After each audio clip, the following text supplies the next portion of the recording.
I'm Donald Moffat. And I'm Heather Menzies. Logan's Run will not be on tonight. But stay tuned for the Charlie Brown special and the Fat Albert Halloween special. And we'll be back next Monday night.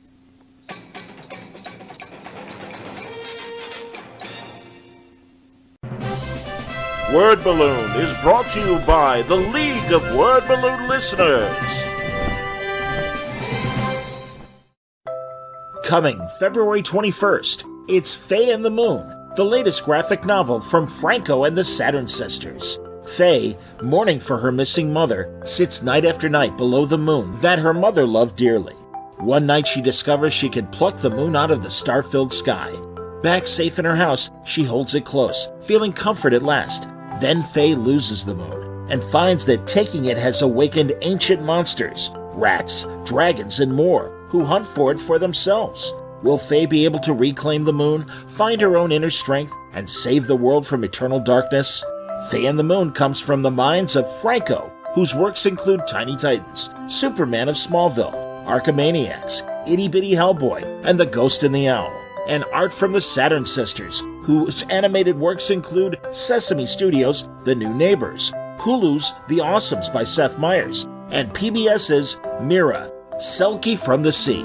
Pre-order Faye and the Moon now. Available in bookstores and comic shops everywhere, February 21st.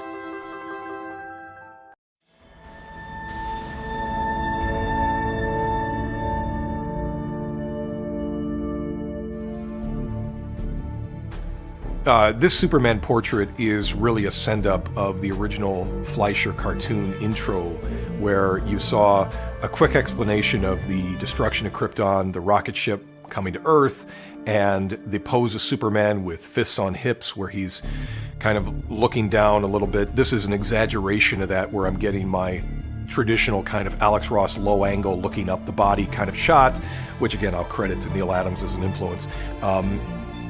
This is really just connecting with the most fundamental kind of influence in my life from that cartoon shaping the way that I illustrate Superman. It also connects in ways I'd never even thought about when I was doing the piece with one of the most famous images that Steve Rude did in World's Finest of Superman, where he kind of recreated that Fleischer moment with his painted figure of Superman, and then I would spend the rest of my career pretty much doing what he did before me.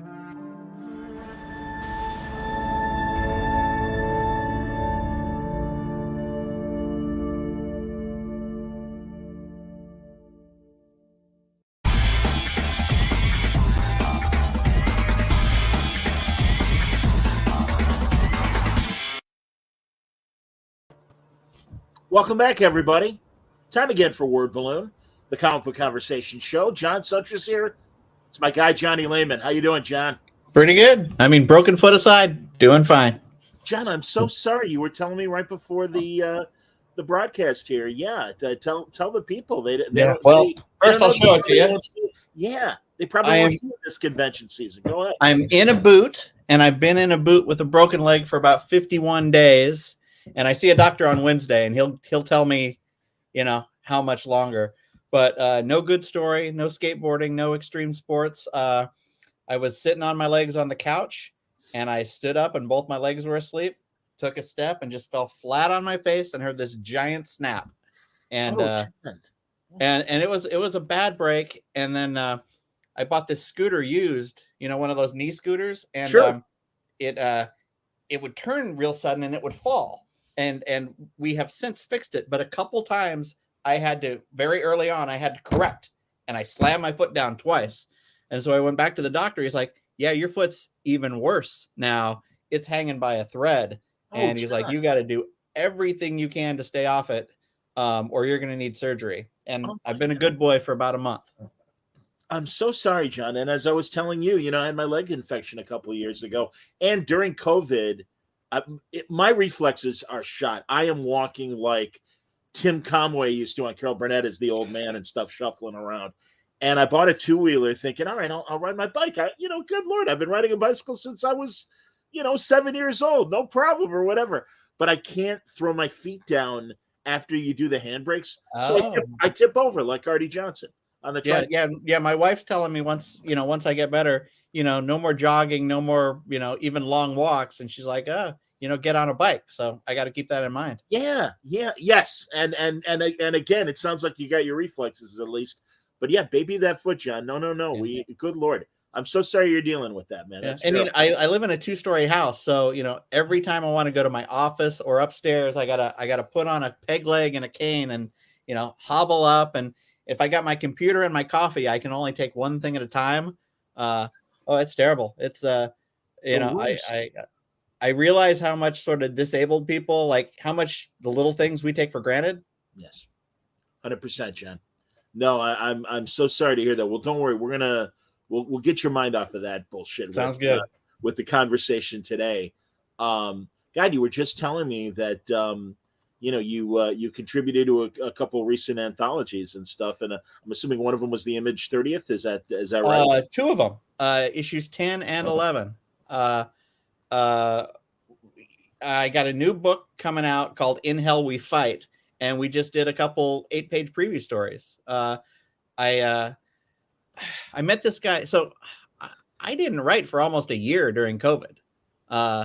And as a result, I only had a short story last year. I mean, it's the first time I haven't had books on the stand regularly. I had one 8-page or 10-page DC story.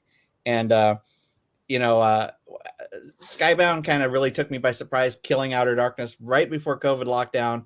My mom had just died. My wife lost her job. It was just whatever's the thing beyond a trifecta of just, bad shit. And I just went into a fetal ball for about a year. And at some point I realized I got to get out of this. And during one of those days, I met this artist named Jock when I went to Uruguay Con, guy from Argentina. And so not our British Jock, a different. Nope, this is JOK. And he studies from the school of Ba and Riso and Eduardo Riso, Ba and Moon, a little bit of Mignola. And he showed me his portfolio a couple years ago, and it's like, hey, this is great. I can't do anything with it. I was just wrapping up Chew, or I was tired. I wasn't looking for anybody, but he knocked on my door again at the right time. And he's like, hey, you want to see my new stuff? And I was like, yeah, this is great. And super fast, super enthusiastic, really good.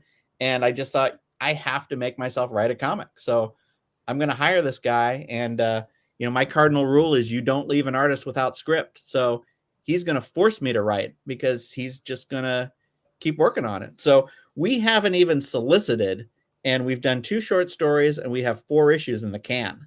So we're in really great shape. Oh, that's great to hear, John. Excellent, man. Yeah, I mean, and everybody, listen, if you want to talk Chew, you want to talk Outer Darkness, I'm happy to do that as well. Whatever anybody wants to talk about as far as our conversation today. One of the reasons why I wanted to go ahead, John, please. Well, so another thing that's been announced is I'm doing Suicide Squad kills Arkham Asylum, or Suicide Squad : kill Arkham Asylum, and it's a prologue to this Suicide Squad kills the Justice League game, which is in the Batman Arkham universe. And yes. Katie Kubert has always been really good to me. She called me up and she this thing had a long deadline, and it's it's a prequel to a video game, and working with licensors can be a bit of a pain in the ass sometimes. So, I got to be prepared to write for the game. But it's the game is Suicide Squad kills the Justice League, and they wanted basically a prequel showing how the team came together. And I'm like, well, hey, this is out of continuity, and you're killing people in the game. Can I kill people in the comic?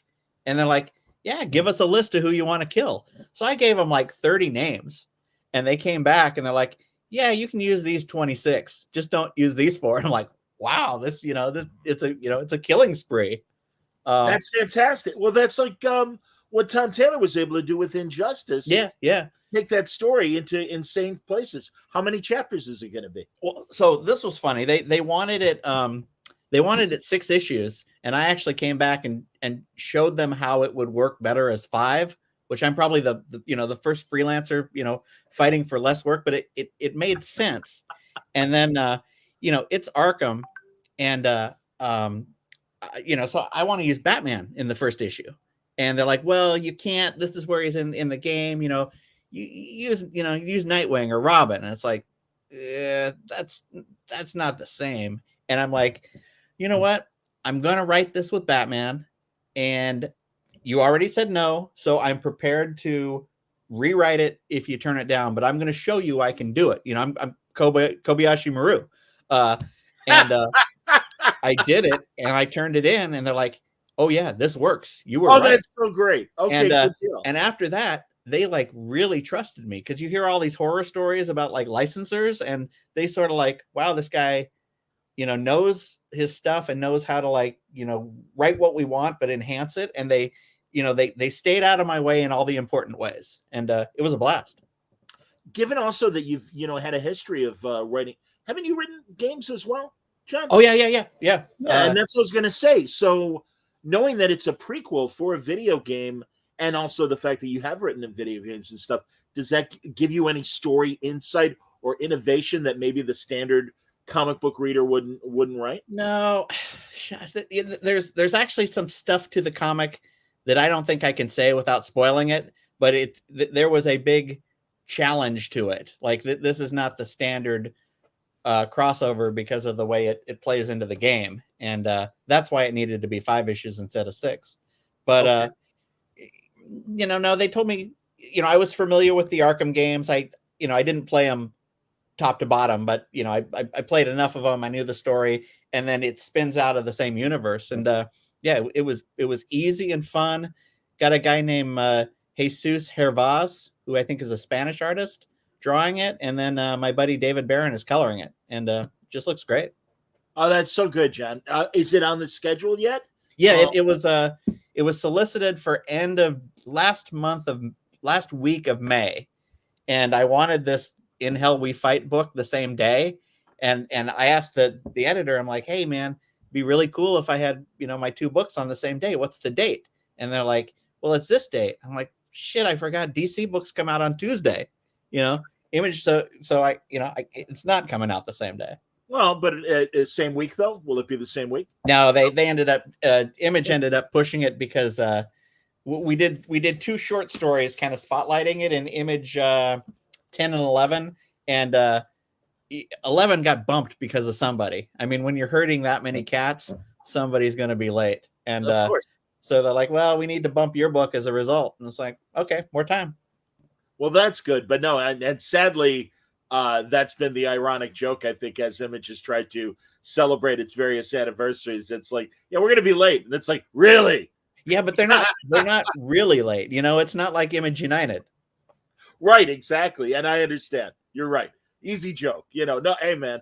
But I love, now I feel like a bad stand-up, but I love the Image people. Don't get me wrong. They're fantastic. Enjoy the veal. Fantastic. No, that's awesome, John. There you go. And it's both sound intriguing. Are you able to tell us the squad's lineup, or is that also? Oh yeah. That's public knowledge. I mean, it's in the trailers. It's sure. It's King Shark, Deadshot, Captain Boomerang, and Harley. And I have one very Harley centric issue, and I gotta say I knocked it out of the park. Like, Harley's been on my bucket list, and the Harley Christmas story, because this thing has had a long gestation because the game keeps getting pushed back. They're like, you did such a good Harley, do the Harley Christmas story. It's like, wow, sure. And I will do more Harley if I can. Oh, that's great, man. Outstanding. Who's your editor? It was super fun. Who's your editor for this? Oh, you said. Pardon. Yeah, Katie Kubert is absolutely. She's the DC editor who consistently gives me work. That's great.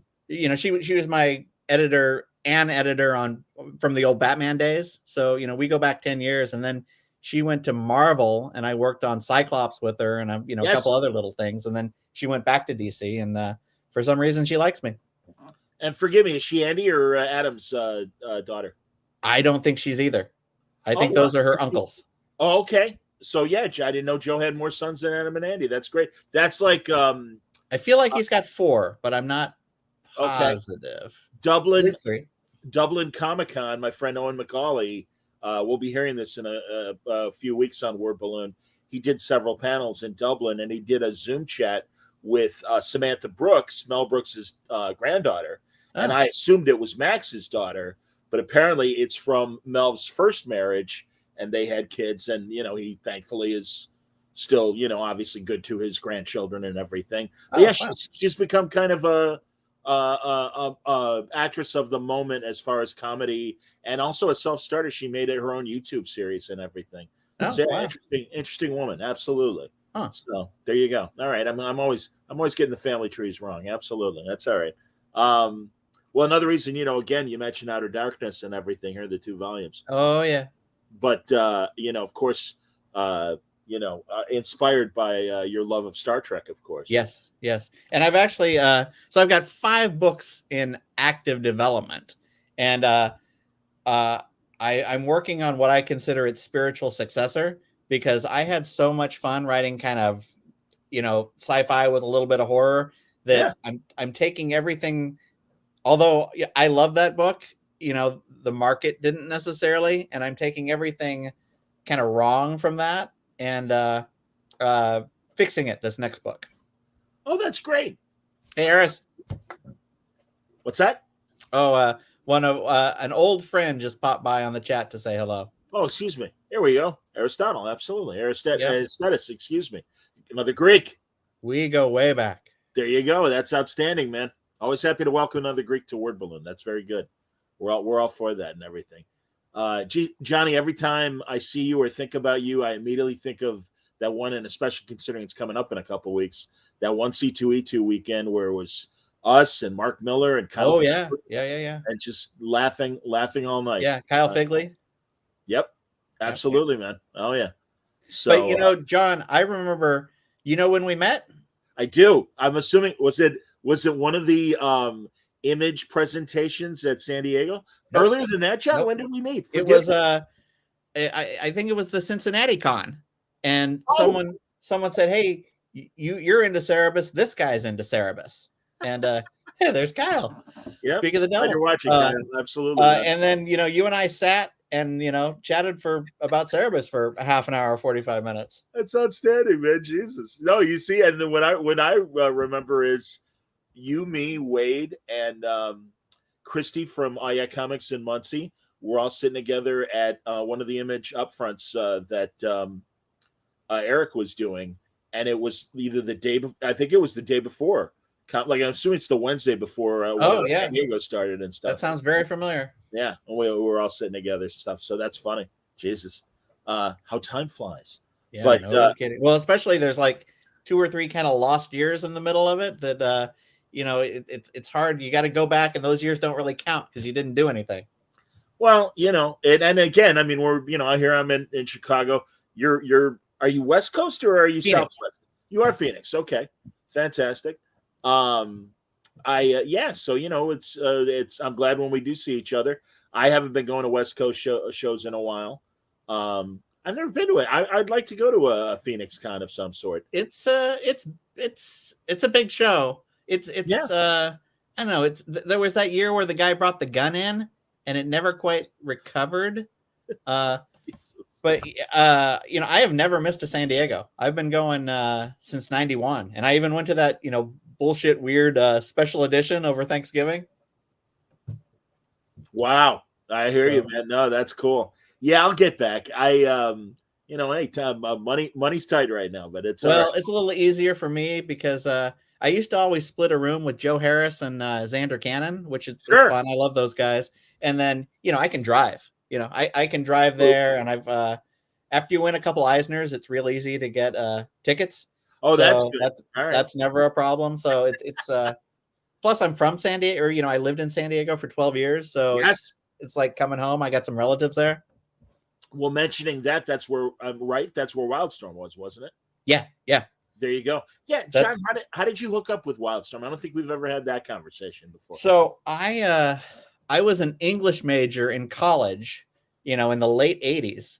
And I wanted to be in comics, but this is pre-internet. I lived in a farm town, and I'd go to Sacramento once a year or twice a year, and San Francisco once a year. And the cons were, a couple guys sitting in a hotel lobby in long boxes. And so I was an English major, and I was into the rock and roll scene at the time. I was like a college DJ, and I went and I worked at Tower Records in the Castro district in San Francisco. I was watching a stagehand's house or his studio while he was on tour, and eventually he kicked me out. He's like, "Hey, tour's over. I'm coming home. Pack up, get out."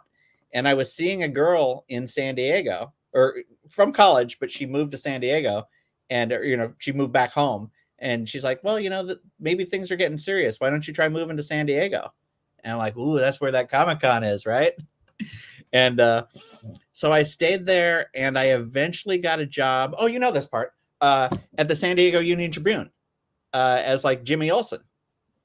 And I would start pitching whenever San Diego Con came to town. I would pitch a story, or when Spawn had an HBO cartoon, or Stallone had a Judge Dredd. I knew the background, so I'd write a features piece, and they'd always say, "Hey, talk to that Jim Lee guy. Get the local angle." And after about 3 years of that, they knew I knew comics, and they recruited me as an assistant editor, which led to an editor, which led to a DC editor. So after about 5 years and about 200 books, I decided DC bureaucracy kind of got to me, because it's a big difference when you had like a late 20-something, multimillionaire calling the shots versus a New York publishing company full of bureaucracy. I can appreciate that, definitely. And I had met enough people, and I had read enough good scripts. I thought, okay, I can do this. And so then I went freelance in about 2001. That's awesome, man. Absolutely. And again, we mentioned Chew, the success. I'm all of a sudden I'm almost Trump. We mentioned True, wonderful book. We all love True. So yeah, now that was the omnibus edition, and you and Rob, what a wonderful thing. And but I mean, that was that was after 8 years of freelance, and suddenly I became this overnight sensation. But that always happens, John. Yeah. You know that. That's Bendis's story. That's a lot of guys. Remender, a lot of people like that. So definitely, what were some of the? You struggle in the trenches until you finally get noticed with something. What were some of the Wildstorm and DC books that you edited back in the day? Astro City. Did some Gen 13. I was assistant editor on Danger Girl. Sure. I did Steampunk. I did Authority and Planetary. Of course, Planetary was the big one. Then I inherited Authority when Mark took over from Warren. And those were all the big ones. And then things like Dark Child and DV8 and Wild Core. It's funny. You mentioned Authority, and especially when Mark took over and stuff. I literally, again, Owen McCauley had turned me on to Mark Miller's podcast that he's been doing since the end of last year. Oh yeah, I got to check that out.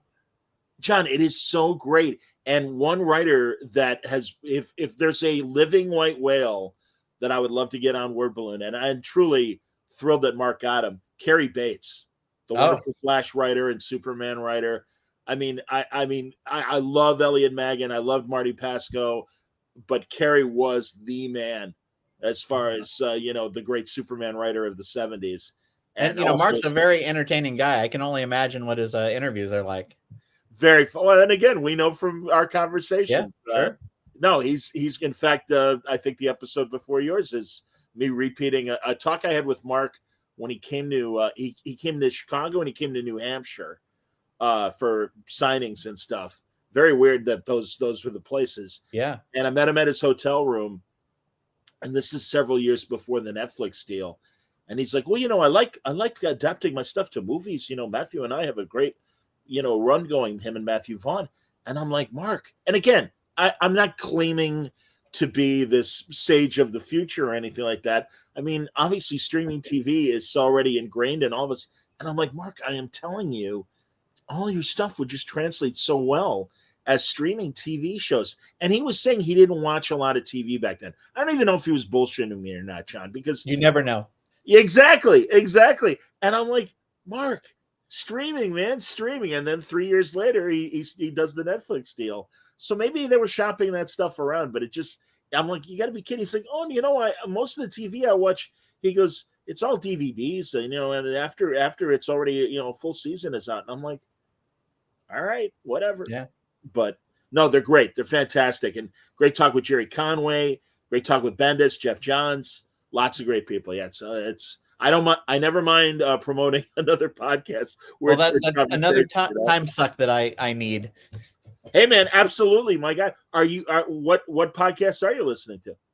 I don't actually listen to a lot of podcasts. No, that's okay. Because you're right. It is a time suck. I respect that. I was listening to Rob Liefeld's for a while. I was taking a lot of walks and I really love Rob's enthusiasm. Oh my God. The other one, I mean, this took a lot of time. I listened to Talking Sopranos, which not a comic book one, but I would watch an episode and then listen to the podcast. Sure. And then I was listening to the audiobooks. There's two really big oral histories of Star Trek books.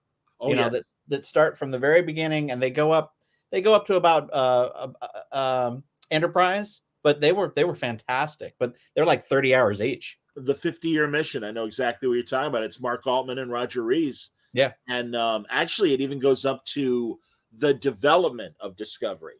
Yes. It's right before they were ready to move things. And in fact, John, this is a good transition to get into our Star Trek talk, but I keep hearing, and I don't know, I'm a tin hat guy when it comes to Star Trek, and I'm very skeptical of a lot of the motivations of the new Trek shows.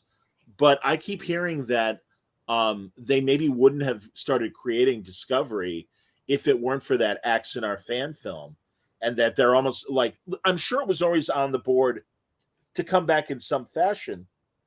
That said, I know Les Moonves, that was in charge of CBS when it was greenlit and stuff, was not a big science fiction fan. So maybe that was a hard sell for him. And also, I'm assuming the partition of Paramount and CBS kind of led CBS to go, well, we've got this thing, but we don't have access to the movie money anymore because they've separated the company. Maybe it's time for us to do a TV thing as well. Do you know anything? Well, even that oral history book, when they're talking about the development, there was always supposed to be a Paramount network, and I guess there was UPN for a while. Right, that's when they were trying to get. Was Enterprise on that? Enterprise and Voyager were on that. Voyager started that network. Okay, yeah. I mean, that was they always wanted sort of a Star Trek thing going as a tent pole, but I think they didn't think it was viable, and then suddenly I think once Paramount got its own exclusive streaming thing where you want subscribers, there's enough nerds that'll pay $9 a month for a Star Trek series. Yeah. Sadly, and, yes. Now we got 3 or 4, 5. True. Well, for now, we'll see what happens because obviously they've announced they're going to be pulling back and more of a and again, it's all the same company, more of a handshake of programming with Showtime. And so they're all like, I think Paramount Plus is going to cut back, which is a shame because even beyond Star Trek, God, I love Tulsa King. I think that's yeah. It kind of crapped out at the end, but it was very entertaining. I think we'll get another season. I think we're suffering, and this is Marvel. This is Star Wars. This is Star Trek. There's an embarrassment of riches where it's almost oversaturating. Like, well, I can skip this show, whereas when there's one show, you couldn't skip it. And I feel like just as there's a retraction going on in streaming, they might be smarter to go. I think Marvel has figured that out. And, I think we could do with less Star Wars, a little less Marvel, and a little less Star Trek, to be honest. And it might be a little more valuable to us. You might be right. And I know for a fact, too, that, obviously Ant-Man is underperforming. I was going to say Black Adam. Shazam 2 is underperforming, at least as far as studio expectations. But the flip side of that is there's something for everybody with Star Trek. You got Prodigy, or you want the animated thing, or you want something classic. It is nice. They offer you, you can pick what kind of Star Trek you want, or what kind of Marvel or Star Wars thing right now. You're right, and I liked Andor. I don't know if you liked Andor. Yes, I liked it, but I'm kind of numb to Star Wars right now. I understand. I'll watch it without being excited about it. No, I get it. That's fine. I'll say that honestly, I'm watching the Flash wrap things up as far as the CW Arrowverse, and Superman and Lois. But that said, I'm like, nah, it's time. And I'm glad Superman and Lois is continuing because I do think that's a great show, and Tyler Hoechlin especially is such a great Superman. I'm so pleased that and there was nothing wrong with Henry Cavill. He just wasn't, in my opinion, supported by good writing. But it really seems like Superman and Lois is a really, really solid Superman show. I haven't watched it. I don't watch superhero TV. How come? Just done with it? Oversaturated? I'm too close to the sausage, man. And I respect that too. Dude, I always say that my analogy is working at a hardware store all day and then going home and diving into a pile of nails. It's like, why would you? You're not going to do that. Yeah. It's not. So no, nails would be less painful than comics sometimes. This is true. Well, Johnny, I imagine you'll save that for your memoirs when you want to, all right, that son of a bitch and that woman. My God, I would have been a millionaire if it wasn't for that piece of shit. So even the axes I used to grind, you forgive people when we're all in comics long enough. There is a publisher who burned me and I was mad at him for years. And then, after 10 or 12 years, it's like, you know what? You're still plugging away. I am. Water under the bridge. I feel the same way about most of my broadcast frustrations. Most. I got a couple that I'm still grinding. I mean, I'm a Scorpio. I will hold on to appropriate grudges forever.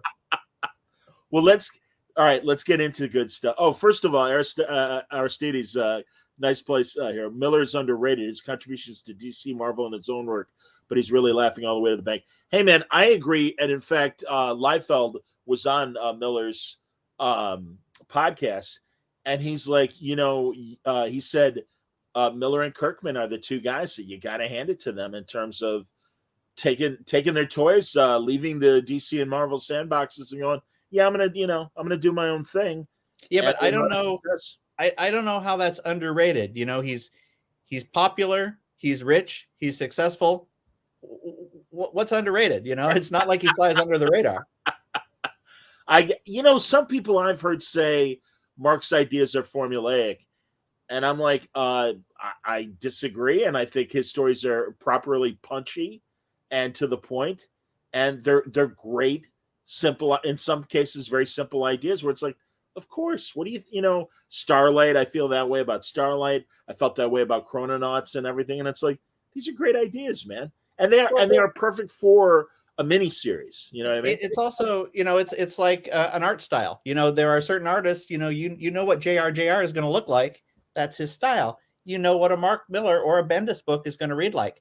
Doesn't make it bad. Doesn't make it, of course, everyone sort of has their own formula. Everyone has a way of doing it. And, maybe you read enough of a certain person's book and you can see it. But,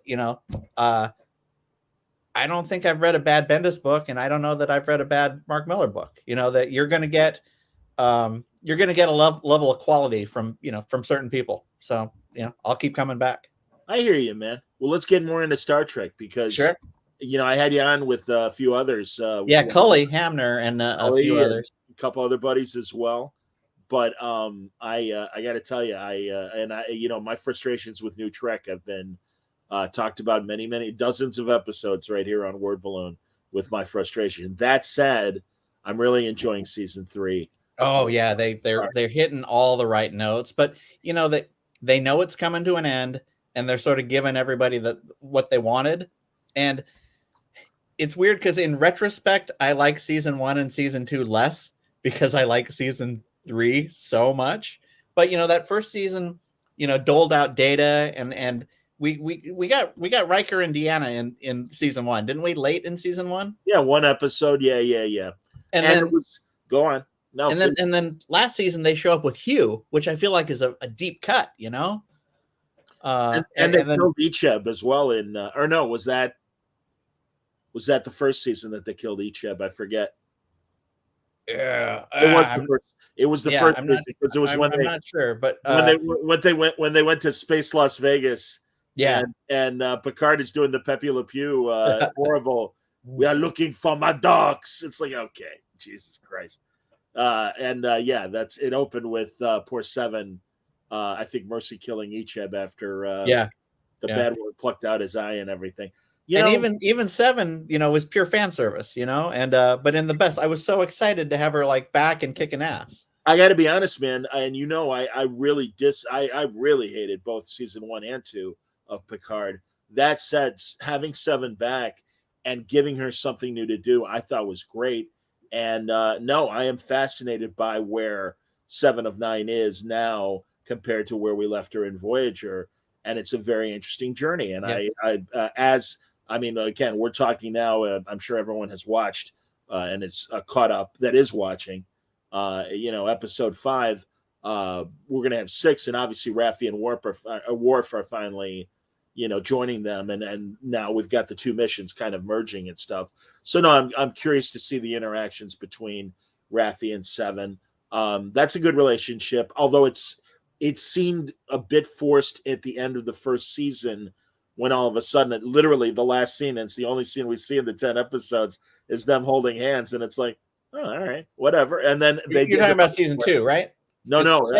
It was in the last episode of season 1 that they're kind of holding hands and stuff. Season 2, they're kind of angry at each other, and like they've already been a couple or whatever. And then we see them really. 7 was in season 1. Yeah. Ah, okay. Yeah. It's been a while. It's been a while. I thought no, it's all good. The Borg cube. They just, and in fact, yes, you also, okay. You also was season 1 then, yeah. Yeah, you're right. So yeah, no, it's cool. It's fine.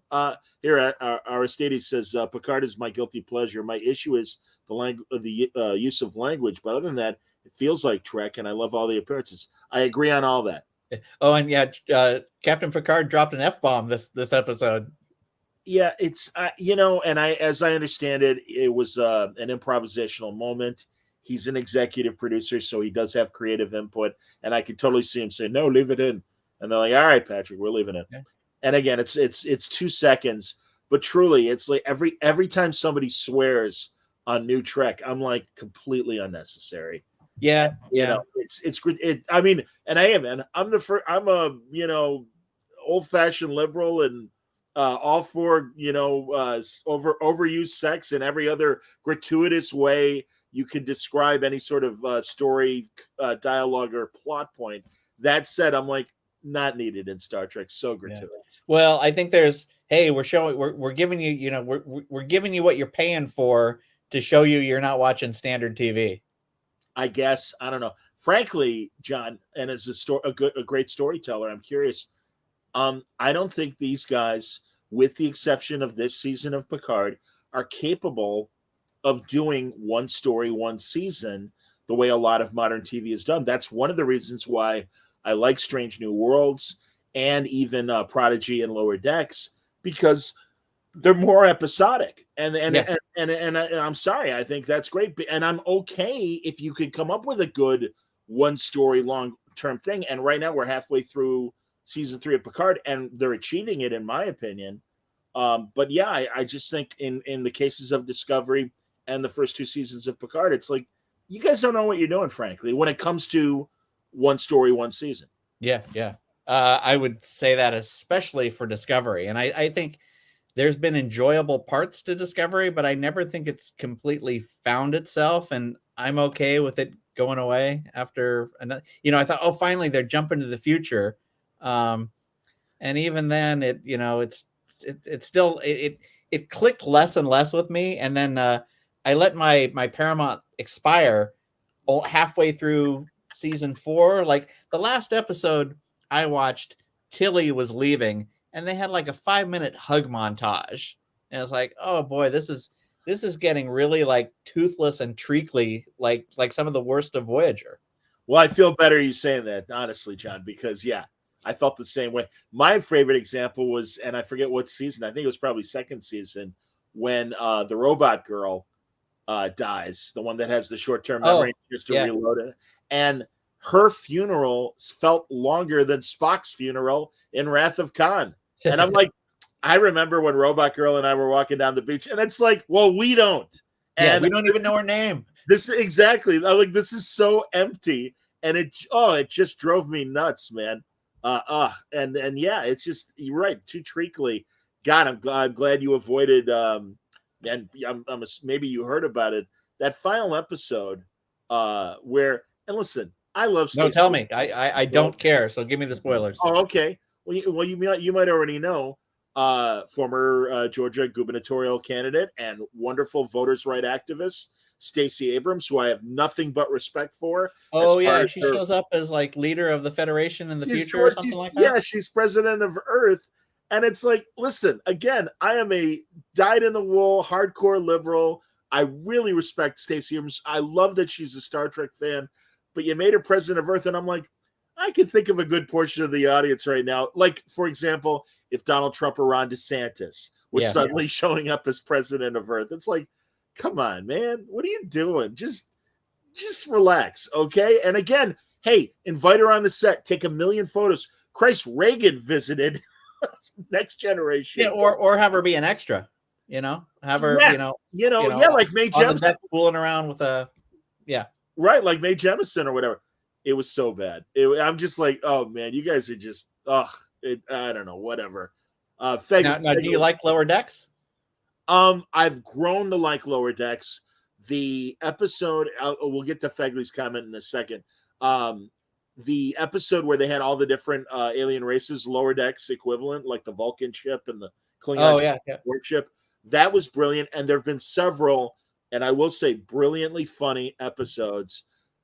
It bothered me initially, and they've since corrected it, where Mariner was the solution to everything, in the same way that Michael Burnham was the solution to everything. But in the second season and moving forward, they've all made fun of Berman, and Berman is the butt of the joke sometimes, and it's like, good, because of course we're all Boimler as far as Lower Decks goes. Jack Quaid's that character. It's like, we'd be thrilled, or Tendi or Rutherford, and it's like, hey, we'd be thrilled stocking shelves in 10 forward being on the Enterprise. Well, Tendi and Rutherford do get on my nerves as a little too, like, the rah kind of get, I don't care how good your job is. Some days it's just a job. And I'm so excited to be on Star Trek joke that just, they just hit it over your head again and again. Like, sometimes I'm like, give Tendi a bad day.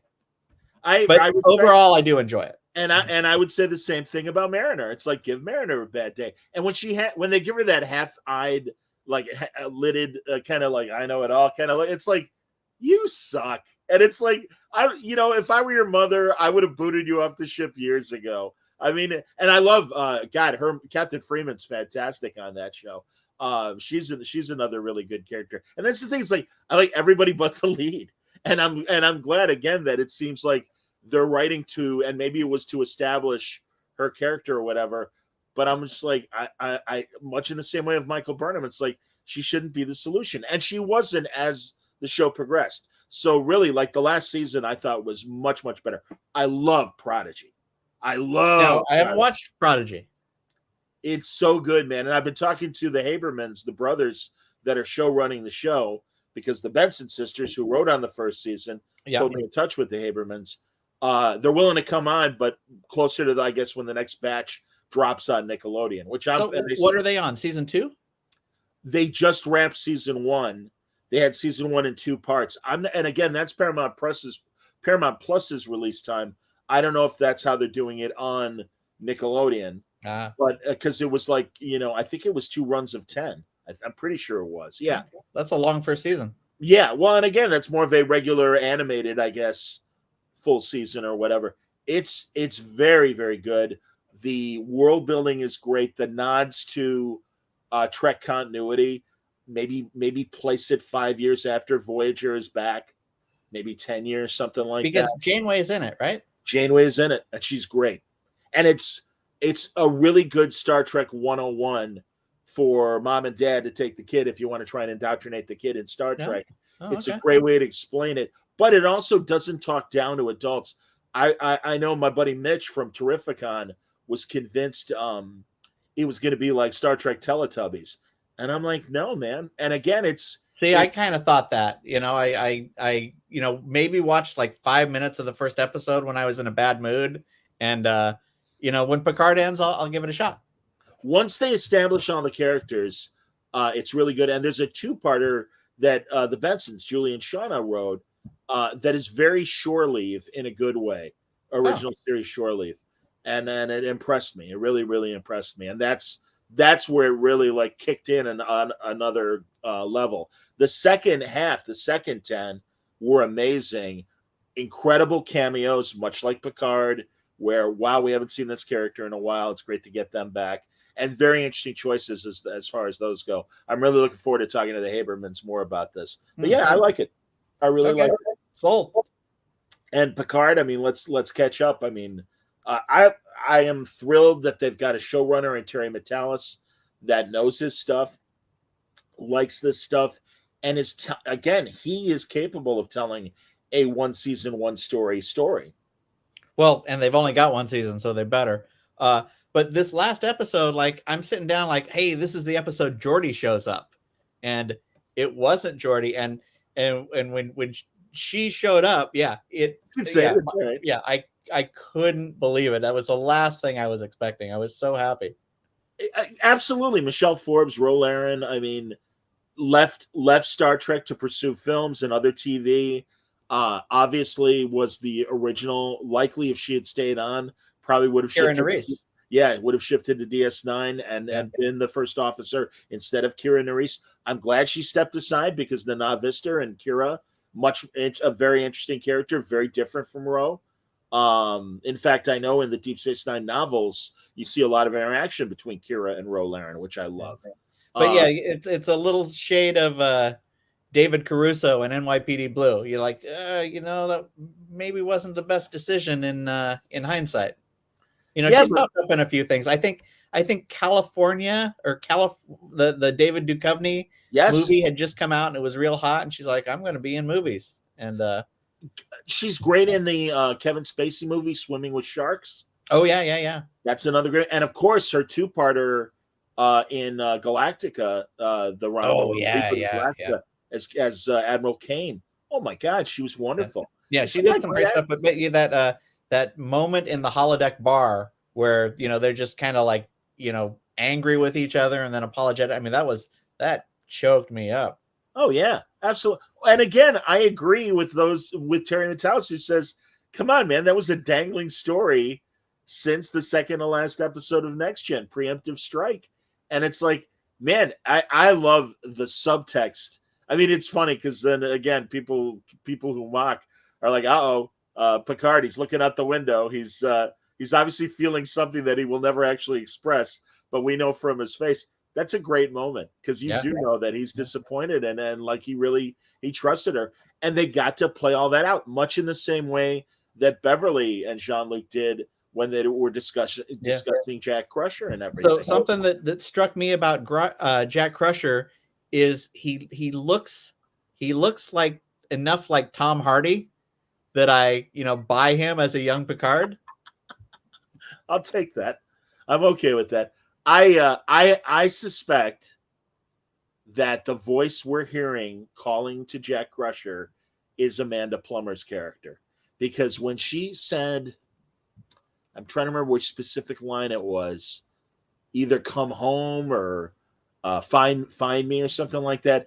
It sounded like soft Amanda Plummer, not arch Vedic Amanda Plummer. And I also appreciate it because when we first saw Vadic, I'm like, way too arch, way too conniving. But then when they were shooting at her from the Shrike, you saw her much more low key, close in, fire. And it's like, okay, maybe she was playing a role to scare them more or whatever. I love this whole changeling conspiracy thing. Oh yeah, same here. And now I'm wondering, talk about like dangling threads. There was that thing in Enterprise where they kind of ended on a cliffhanger where all the bosses were sort of taken over by aliens. Like it's end of season 2, end of season 3, and then they never followed up on it. On Enterprise? No, on Next Generation. Oh, on Next Gen. Sure, the conspiracy thing. Yeah. First, and I kept wondering, is this going to tie in? Are all these changelings actually, the following up on that thing, or is this just a post Dominion Deep Space Nine thing, or both. No, I understand. The other alien group that I suspected, and especially the way the servant aliens are speaking to Vatic and that clicking noise, it sounds like that great episode called Schisms, where Riker's having trouble sleeping, and they discover that it's an alien race from another dimension pulling the Enterprise. Oh, yeah. And, my favorite moment of that is when Beverly is doing a medical check on Riker, and she's like, your arm was severed and reattached. And he's just like, Jesus Christ, what the hell happened? Oh, and also when they're recreating in the holodeck the examination table, and it's all the crew members, including Worf and Riker and stuff, and there were scissors, and it was a big table. It was a big long table. Great shit, man. So that's my suspicion that it's those aliens. This is small, but I can't remember exactly where it was in the episode, but they show a list of names. I think it's Worf and Raffi like looking for the criminal, and they show like a list of names. Did you catch the one name? Sure, Morn. No. Oh shit, no. I saw Morn. You're saying when they in this last episode when they found they had Brunt. They did have Brunt as well. Yes, indeed. Yeah. I mean, Jeffrey Combs, like, you want to give me my fan service on Picard? Give Jeffrey Combs, an alien role in this thing. I could die right then. That guy is. I mean, and again, us hardcore Trek fans appreciate Jeff Combs, Andrew Robinson too, but more so Jeff Combs in terms of the different characters that he's managed to play. Yeah, I mean, God on Enterprise too when he was Shran, just fantastic. So yeah, let's see what Fegley has to say here. Having recently filled my gaps from Voyager and Enterprise, one of the biggest thrills of watching Star Trek is the one-off episodes and the idea of what you're watching is creative people trying to solve a problem on a 7-day production cycle. Sometimes it works, sometimes it doesn't, but it's always interesting. I so agree with Kyle. Yeah. I mean, 23 episodes a season, back in the day? Yep. Which doesn't make for good TV in the same way, less episodes do. And listen, I'm not saying, because to me, that's one of the faults of the CW Arrowverse in terms of you don't have enough story to get through a 20-plus episode season. By all means, do network shows still do 20-plus episodes? Depending on the show. Yeesh. I know. And it's like, no one's asking for that. And that's why I like Strange New Worlds. You had 10 episodes. You had a story thread that ran all through 10 episodes. But it was, again, enough of a problem of the week that you got to do stuff. Yeah, it felt very episodic in a way that none of the other shows had, which I think lended it towards feeling like classic Trek, which is what they were going for. Absolutely, man. And again, I liked most of it. First of all, I love that Dr. Mabenga is there. I also wish Dr. Boyce was there, because one thing that I do think it's missing from the original pilot is that older Dr. Boyce to Captain Pike mentor-mentee relationship. You get a little bit of that with Robert April, Admiral April, and everything, but they didn't play with it enough, at least in this first season.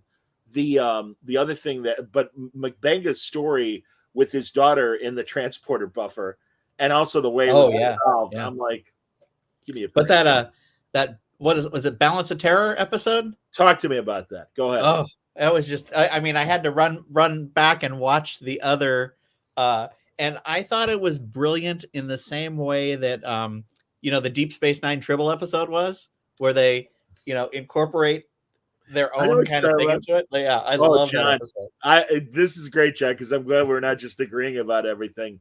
I love that Tribble episode. This episode to me felt like college kids doing the Balance of Terror story.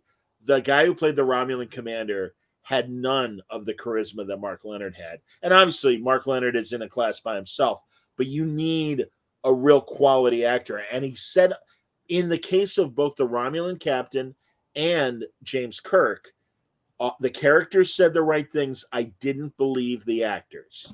Yeah, you're not wrong. You're not wrong. Yeah, but everyone's going to have a hard time with the Kirk. I mean, the Kirk was real hard to get right, and they didn't nail it. I guess a comparison is Spock. The guy who's playing Spock now does a good enough Spock. He grew on me, because in those short treks and in that second season of Discovery, he was incredibly annoying. Yes, yes. And thankfully, I think he's found his footing, and I really appreciated him in Strange New Worlds. Well, I But don't know if he was annoying or the story was annoying, because it just felt like the first half of that season is where's Spock, or Spock this, Spock, like it was all just saying Spock. If it was a drinking game, you'd get your stomach pumped. like Bob Newhart when you say hi, Bob. Yeah, yeah. Absolutely. The thing that, and again, we're back to Michael Burnham and Spock. I wouldn't be the man that I was if it wasn't for my sister. I'm sorry. John Suntress is saying this. Fuck you, Star Trek. Yeah. The sister you never mention again. I'm so sorry that you feel the need to make Michael Burnham Spock's sister. William Riker didn't have to be James Kirk's grandson or great-great-grandson or any of these other ties. And if you really had faith in your character, another thing, John, let her be raised on Vulcan. But here's an idea, maybe by another family. And what a missed opportunity to maybe have Sarek and this other potential father figure of Burnham's, these two Vulcans, discussing the differences between Spock and Burnham. That's how I would have written it. Now, I think that's sort of a misfire that probably is going to get quieter. Like, people are going to talk about it less and less as things go on, because well, I'm curious, much like the Star Wars sequels, what kind of shelf life Discovery has in a few years. Will there be novels? Will there be toys? They've struggled with that as it's a current product. I mean, certainly they've made novels. I don't know how well they've sold, but I know that from a toy license standpoint, Discovery product is nowhere near the other iterations. So you're right. Well, I don't, there's no Toys R Us anymore. So, I don't know where people go for action figures, and I don't even know what Star Trek toys are out, and, to promote any of the new stuff. Actually, my buddy Wayne, and I don't remember the name of the company, texted me an online store that does action figures, but also does, it looks like, pardon for the burp, everybody. It looks like the Eagle Moss license is passed on to this company. Oh yeah, I heard someone, because the artist Aaron Campbell was buying that, build it Star Trek, and I was like, I was on the fence about getting it, and so I was going to do it vicariously through Aaron. And then one day, I read about Eagle Moss going belly up, and he's got a third of an Enterprise, which is leaves him kind of fucked. But now this new company's picking it up. Absolutely. I'm looking at my phone right now. Masterreplicas.com. They seem to are continuing the Eagle Moss stuff. So that's good news. I have 3 Eagle Moss ships myself. You know what pisses me off, John, is Lego. I think Lego made some kind of deal with Star Wars to never actually make Star Trek Legos. And you've had these companies come in and make like bad versions. And then a company showed up that was making some pretty good models and announced that, hey, we're going to have this line of, Star Trek things. And then they've never come out. Like, I would kill for a Lego-ish, real line where, give me Enterprises, give me the Defiant, give me Deep Space Nine, and that there's all these adult Lego models, the adults are paying $500 for a Lego set. That's me with, Deep Space Nine or the Enterprise. Couple more fan comments. Aristides says it feels like TOS, meaning Strange New Worlds, but slick, which bothered me at first, and the recasting, but I ended up really liking it once I got over my old man grumpiness. Yeah, I like New Uhura, I like New Mabenga, and I certainly like new Nurse Chapel. Wow. Yeah. She's great. Yeah, and what's her name? Ortegas? I like Ortegas, sure. Yeah, she's all right. Although I did love in the last episode, the Balance of Terror thing, when she, much like the other crewmen in the original one, just wouldn't let go as far as her Romulan hatred or whatever. And finally, Pike's like, stand down, shut up. Because again, that and thankfully in Picard, and I do think with Strange New Worlds, we have a little bit more military protocol and respect for the chain of command, because that's another thing that drove me nuts about Discovery was, I mean, from moment one, Michael Burnham is right and will not take no for an answer. No, Captain, we have to turn left, not right. Bullshit. Yeah. So, but again, that's, well, I'm glad you agree. Actual Dracula, great name, man. Picard has been incredibly hit or miss for me. I do not like how they handled Q. I completely agree with that, but it has its moments. 7 and 9 being one of the consistently good aspects. Yes, I agree with you, Dracula. We agree. We like that too. And by the way, mentioning Eagle Moss and all that stuff, it was great in the beginning with 10 forward when Riker's looking at all the Enterprise Ds that are on the shelf. Oh yeah. Oh, you mean the fat ones? Yeah, nobody wants the fat ones. I am so like that. Listen, I love that Star Trek came back, but I am not a big fan of the design of the Enterprise D. It's just it was too fat. It was just weird looking to me. But that's me. What can I say? I like the new ships. I like the Titan. Yeah. And I like the that last shot of episode 5, where I mean that was beautiful. They're doing, and it's fun, especially visually. They're doing Wrath of Khan, and that's okay. And even the little story nods, I'm okay with that because again, it's fan service, but they're also giving us something new and something interesting. I don't know where this story is going beyond what we already know. Yeah. Well, what do we got? 5 episodes left? 8 episodes? We got 5 left. 5. That's a lot of shit to squeeze in. I mean, now there's a rumor about a Tasha Yar or whoever Crosby's, some variation, and you're going to see Geordi, right, and Moriarty and Lore. I would have expected Barclay before Anson Rowe. That's funny. I would have been fine with Barclay coming back. Absolutely. The Shrike is fantastic design. Yeah, Dracula says that. Though, and again, this is why I think there's a potential for a Romulan element here, and Sela coming back, Denise Crosby's Romulan character. Oh, yeah. The Shrike looks a lot like Nero's ship from the 2009 JJ movie. Yep. Yeah.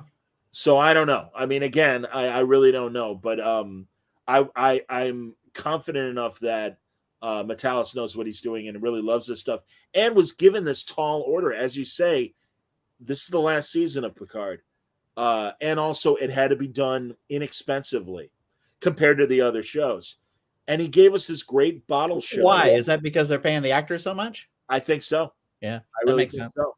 And also, too, again, I think as we were talking off the air, one of the reasons why Disco's going away is they're pulling back on programming and they're everybody is. Yeah, everybody is right now. And so, can you write a story that takes place on existing sets that we've built? And well, the other thing is you can give us 15 minutes of Picard talking to Crusher and we're happy. That doesn't cost any money. I mean, comparatively. Yes.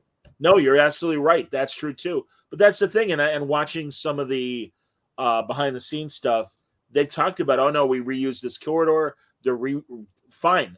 10 forward is a standing, and then now the excuse is, well, it's on the holodeck. Fine. I got no problem with that. That's fine. And again, it's just a setting for these wonderful character moments and conversations that we've frankly been waiting 20 years for since Nemesis wrapped up. All right. I got a Star Trek for you, John. And you don't strike me as this kind of guy. Do you play games on your phone? I don't, but I am aware of the Star Trek game. I am just addicted to Star Trek Fleet Command. I play it every day. There's, daily challenges, and I'm leveling up my ships. And you get new characters. I got like Worf last week. I was so happy. I'm having it's one of those games that I wish I could go back knowing what I know now and start it over, but I've spent money on it. So, I'm not going to restart a game, but I'm having a lot of fun with it. Just one of those things where you're sitting at sitting waiting for somebody at the, the doctor's office and you want to press some buttons to kill some time. It's a fun game. I treated myself a couple birthdays ago and got an Oculus VR set. Oh, okay. And I got it specifically for that Star Trek Bridge Crew game. That said, I have not been able to load it on there. I know. Oh. And you can either have the Enterprise D or the TOS Enterprise as far as your bridge. I had completely forgotten about that because my wife, for whatever reason, wanted an Oculus for her birthday. We got it, and we don't use it a whole lot. Well, if you figure it out, because I think I bought it on Steam, and for whatever reasons, it's not loading properly on my. I don't know. Can you buy stuff on Steam for the Oculus? I think you got to go through the Meta Store or whatever. Or then maybe I did do the Meta Store. Then you're right. You're right. I'll look into it. I got Bridge Crew for my laptop, for the laptop version of Bridge Crew, and I'm like, that was prior to me buying the the Oculus set and everything. Yeah. Oh, but VR sounds way more fun. Come on, man. You know what else is fun on Oculus? And I don't know if you've done it. I watch movies from Amazon Prime, and you're in this virtual theater, and really, you're Oh, looking. I've seen that. I haven't watched the whole movie, but yeah, it looks pretty cool. This is my shame, and I'm probably gonna get slammed in the comments, but I've gotten into really into K-pop in the last 6 months. So I sit and watch K-pop videos on it. That's cool. On your Oculus, or I have, yeah, because they've got VR. concerts. They put a lot of money into those videos, and they've got VR videos, and you got all these girls dancing around you and fireworks and all this kind of stuff. It's cool. That's fantastic. Well, and again, as you're rehabbing, maybe that's good that you got the Oculus. Yeah, to do that stuff. I will try a movie on there, because I guess I can stay out of my family's way while I'm doing it. It's insane, because you're sitting like in a theater, and Netflix actually has and so does Prime. They've got a few VR programs, like Journey to the Titanic or Underwater or Volcanoes, and it's nature shit, but still pretty cool. No, absolutely, man. And I'm bummed that I also haven't found on VR a good fighter jet with weapons. Oh yeah, that seems like a no-brainer. And a submarine show like that, and or submarine VR. And I'm like, why don't we have a nature submarine thing? But I'm like, no, man, I want to play like an arcade game and be more immersive and everything. It definitely feels like a technology still in its infancy. They've got the money to do the tech, but they don't have kind of the brains to hire like good game studios. There you go. They'll get there. They will. What are you watching streaming wise? Are you watching anything good? K-dramas. That's awesome, man. Dude, my 98-year-old aunt, forgive me real fast, really got into K-dramas on a low-power TV station, and she had my aunt was Greek. She had a Bulgarian woman being her nurse, and the nurse turned her on to K-dramas. And literally for the last couple of years of her life, she's like, these Korean dramas are actually very interesting. Yeah. And I'm like, that is fantastic that you're watching. So I watch those and I get my wife hooked. And then my wife watches like British crime dramas, D.I. Smith, D.I., whoever. Yes. And we each kind of like get hooked on the various shows. But, we were talking about Poker Face. I really enjoyed Poker Face. Last of Us is the second best video game ever made, and so I really enjoyed what made me mad is they did the first game in the first season, and they could have stretched that out 2.5 seasons. They did an 18-month jump at one point, and I'm like, oh, why didn't you just show us those? Hey, Nikki. Barucci watching us as always. Thank you, Nick. You're a good man. Last of Us was great. Good to know. Picard, Mandalorian, there's always like 2 or 3 shows I'm watching at a time, and then just burning through something on the Netflix queue.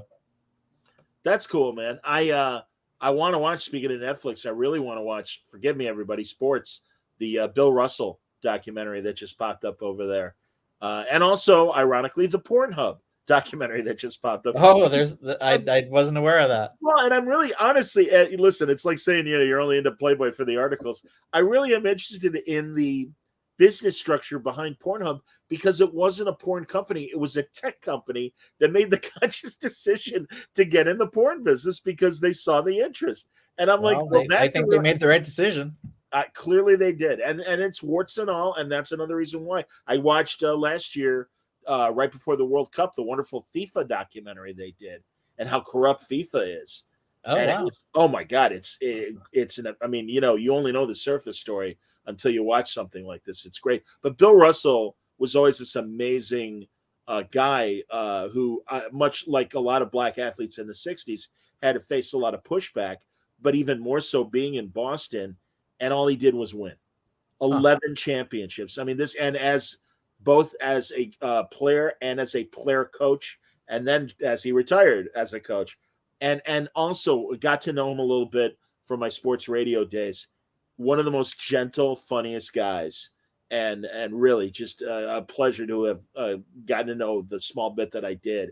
And yeah, I'm really looking forward to watching that. So, yeah, there's as always great stuff on streaming. I'm I'm a sucker for The Boys. I love The Boys. I think Oh that's my God, yes. Yeah, I can't wait for the for the next season of that. Absolutely. And I'm so happy for Derek too. I mean, they took his comic and they I won't say they made it better, but it is just as good. The comic's great too, but usually there's some things are lost in translation, and you couldn't adapt The Boys straight. You would have to make some changes, and all the changes they made were the right thing. It's so funny. Aristides says the Pornhub documentary isn't as great and revealing as he had hoped. Oh, I know what he was hoping for. Not even, not even close to great. I'll take my chances. I got 90 minutes to burn. I'll check it out. So, what else, Johnny? I mean, we can wrap up if you want. It's up to you. Well, like I said, I got 5 active books going. We did this Bermuda book a few years ago during the pandemic, me and Nick Bradshaw. And, awesome.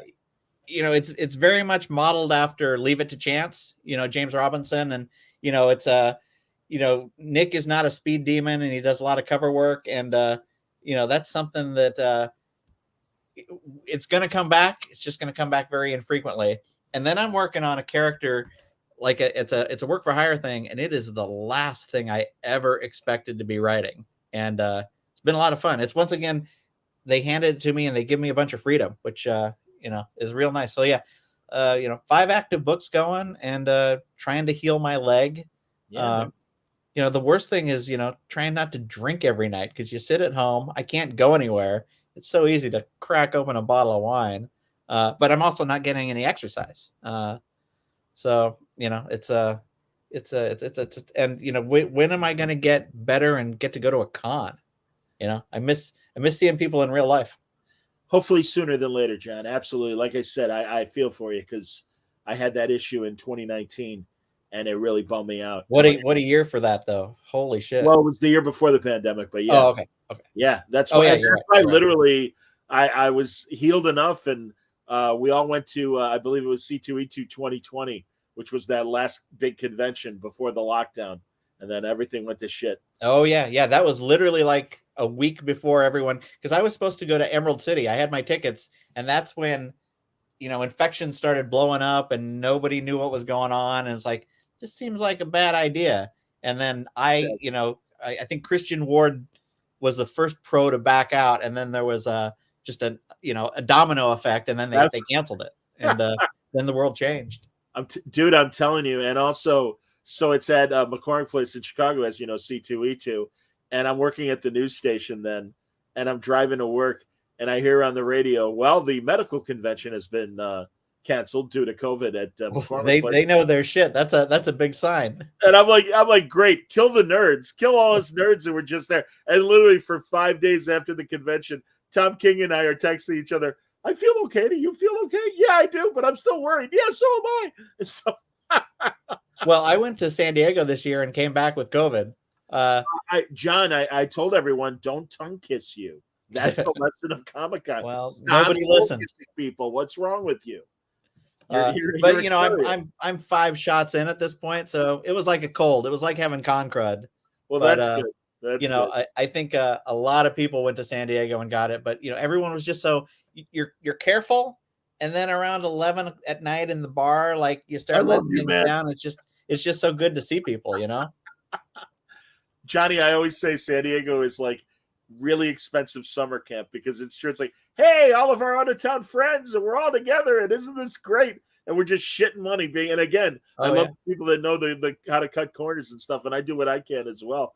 But it's like, all right, still really expensive summer camp, as much as I love it. Well, I feel like it's channel flipping. You're going through, but it's like Friends, and you see like 150 people, and then by the time it's over, you're dreaming about it. It's like, did I actually see this one person on Sunday night, or is it to the point where I'm just like, imagining everyone in comics? It is. I say too. It's like rocks on a coast coming in with the tide because it's true. It's like all of a sudden we're watched. Hey, there's Matt and Kelly Sue. Great. I've seen you for 3 minutes this entire weekend, and then we're off going to different things or Ramita Jr. or whomever. It's like it's so true. Unless you've got plans, it's like all random. But again, that's half the fun. That's part of the fun. You never know who you're going to end up with. Now, the special edition thing was really weird because it was about 1/10 of the size of San Diego, which made it feel like early 90s or not, like early 2000s. I'm with you. And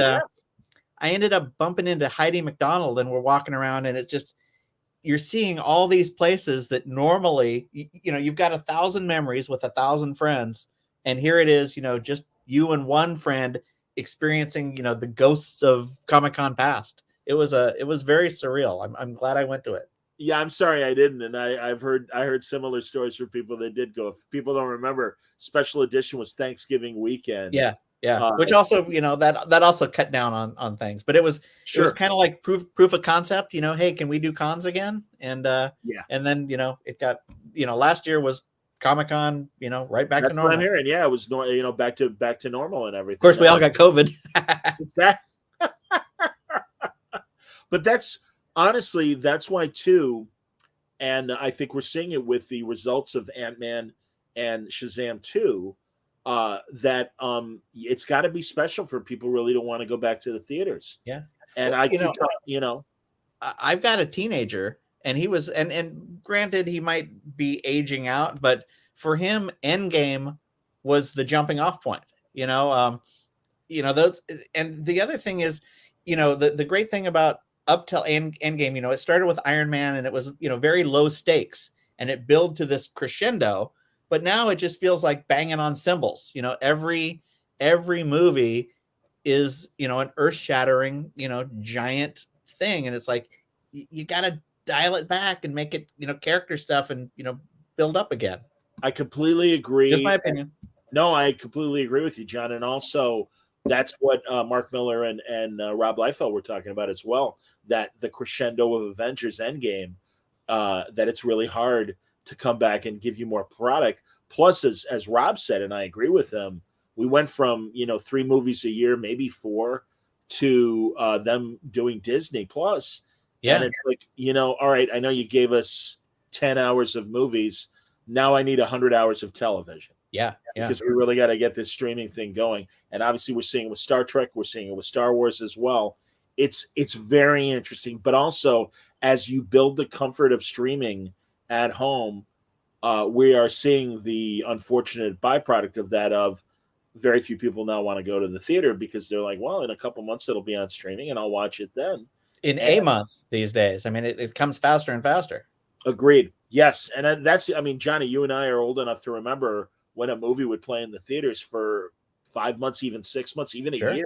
Sure. Certainly Star Wars did back in the day. I do think streaming's gotten a little smarter with shows that go weekly. Instead, you dump every episode. That makes it a little less special. It becomes a water cooler thing if you're, yes, we want episode 6 and we can't have it. Right. We got to wait 7 days. Absolutely. Yeah. I think Sandman dumped them all, didn't they? And then they came with 2 later. I think they could have done a little better. Maybe ideally is, 2 shows a week, Sunday and Wednesday or something, but don't give us all the shows. No, I agree. And I'm surprised, given the success of these competing streamers, that Netflix hasn't pulled back as opposed to still doing the 1 season dump as they do. Well, they do it with some. They've been doing it, more and more with certain shows, new episode coming, Sunday or whatever. What show were they doing that with? Different K-dramas that are showing up. And you've got me on the spot. I don't know now, but I do know they've done it with a few, but not like sort of the networks, the Paramounts or HBO. Right, or Amazon for that matter too. Yeah, no, it's again. I as a broadcast vet, I find it all interesting, and as a broadcast nerd, I find it interesting in terms of how they're figuring this new. Yeah, it's a new frontier. They're still working out the kinks. 100%, man. Absolutely. Oh, I guess our Burrow Snake says a lot of the live shows our weekly or whatever perfect match. Well, and I know and again the Rock concert, Chris Rock's comedy. Oh yeah, that was an interesting experiment. I thought it was great. I loved it, and yeah, I'm glad he did it that way, and I'm glad they did it that way. It is interesting to do, but those are specials. Those are one-offs rather than continuing shows. No, it's an interesting time, and I have talked to both on the air and off the air people behind the scenes at a couple of the streamers, but also producers and what they think of it and everything. And yeah, it's interesting. And again, like you said, they're figuring it out. Pretty neat. Well, there's too many streamers out there. I just saw an ad for like MGM Plus or something. It's like I didn't even know that existed. It's the former Epics. Oh, okay. That's and I think it's smart that they've rebranded themselves as MGM Plus. But you cut the cord and then you subscribe to all these things, and it's just as expensive as cable. I hear you, buddy. No, you're absolutely right about that. Do you have Apple TV? Not at the moment.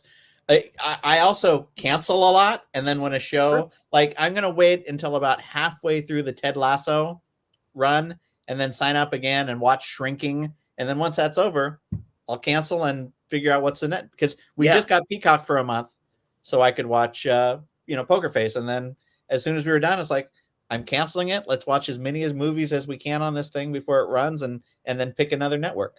You're very smart. A lot of people are doing that. They're calling it leapfrog. Well, where they get you is when you forget. 100%.